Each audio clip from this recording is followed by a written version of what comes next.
If you love traveling rural settings, this story's for you. Our second edition of a new segment here on Farm Week. In this episode, we head to Vicksburg, Mississippi for a soda pop and a trip to a pre-Civil War home that's now a haunted restaurant. Here's Zac Ashmore with Off the Highway. I'm a stranger man, I'm a stranger man, I'm a stranger man. Now I'm around here, just got in today. Welcome to Off the Highway, a show where we explore hidden gems all across the state of Mississippi that you ought to know about. I'm your host, Zac Ashmore, and today we're headed to the heart of Vicksburg, Mississippi to check out the CocaCola Museum and the Walnut Hills Restaurant. But first, we're going to meet up with Extension Agent Sandy Havard, and she's going to show us on our way.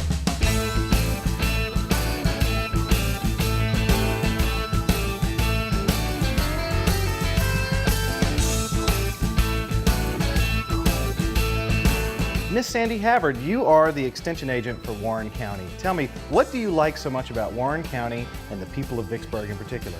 Well, I really love the people here. They are really great to work with.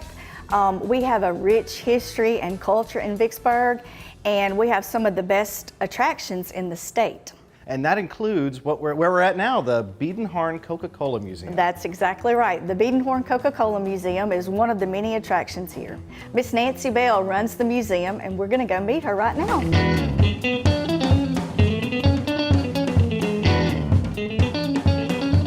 Miss Nancy Bell, we are here at the CocaCola Museum here in Vicksburg, Mississippi. What's the history of this place? This is where Coca-Cola was first bottled anywhere in the world in 1894. So this building was built by the Biedenhorns in 1890. Before they started bottling it, they had it as a syrup. It was made in Atlanta, Georgia, 1886 by a pharmacist, but it was only sold at soda fountains. Mr. Biedenhorn, being one of those, would have it in his soda fountain along with a lot of times hundreds of flavors. So people come in, they get a Coca-Cola, but they couldn't take it with them. You even left the glass. They liked it a lot better than they liked his flavor, and so they asked, a number of people asked, can't we get Coca-Cola to take with us? Why is it we can only get it here as a glass and have to leave it? So he bottled a case of it. He sent it to Atlanta to ask for permission. And they said, yeah, you can do it if you want to. It won't amount to anything, but if you want to do it, go ahead. Little did they know, right? Yes, that's right. Because, of course, what they saw were the soda fountains. And soda fountains were the thing of the day. That's where you went. To me, the coolest thing is the reproduction of the bottling works. And then we show you how you had to fill the bottle, well, you had to wash the bottle first, and then you had to fill the bottle, and that filling bottles was a dangerous occupation because if they blew up, you didn't want to get hurt. Yeah, like how thick is that glass? It's like what, like 3 millimeters? It's even more than that, and in parts of that bottle. It's very, very thick, and the top of it has a very thick blob top. So obviously if you got the name blob top, you know it was a really thick top. But the blob top, and then it was sealed with a rubber stopper with a wire that went into it and pushed it down in there. Tradition holds that when you pulled that stopper out, it made a really loud popping noise, and that's where we get soda pop from. So you have so many really cool pieces here. Do you have any ones that are your personal favorite? My favorite things are the little miniature dispensers, as in, Coke bottle dispensers, because if you were a salesperson going to, someone to say, okay, well, this is a great bottle dispenser, you couldn't take it with you. You couldn't take the big thing. So they made little tiny ones. And so we've got some of those. And then, of course, all the Santa Claus, to me, is fascinating as well. And it's fun. And it all started right here in Vicksburg, Mississippi. It's at least the bottling part. Well, thank you so much. You're very welcome. Thank you for coming. Absolutely. All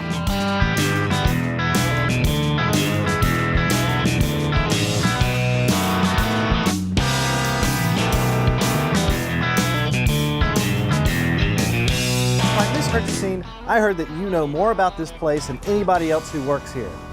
Why is that? Because I've been here the longest. How long you been working here? I've been working here 38 years. It's a long time. What have you seen? What can you tell me about this place? Oh my God, what have I seen?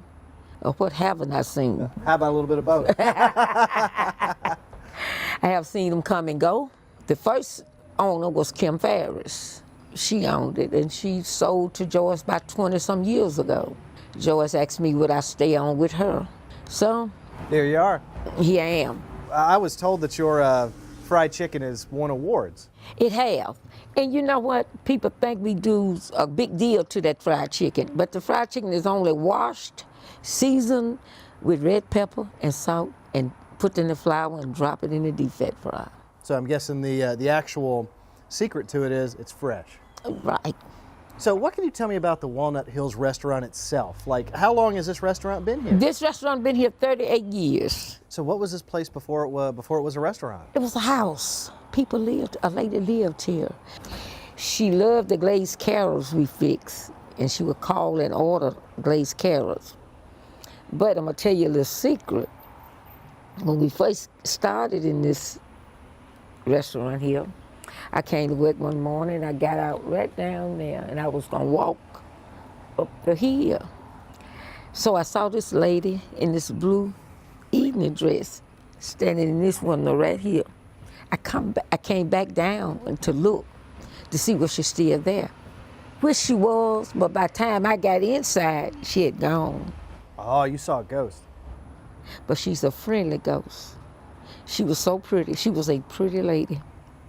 She was beautiful. What would you say to somebody who's interested in checking out this place? Well, I tell them to come on. This is one of the places you should visit before you leave this world. That's all the thing I can tell you. It's one of the places you should visit. You should come to Walnut Hills, and you won't be unhappy. You will be happy when you leave. Cheers to that. All right, then. Vicksburg is a truly historical town, and you learn something new every time you go there. I highly recommend that you check it out. Well, that's it for this week. But if you know of any places that are off the highway, send me a line. Who knows? Maybe I'll be off the highway next time in your hometown. Until then, take care.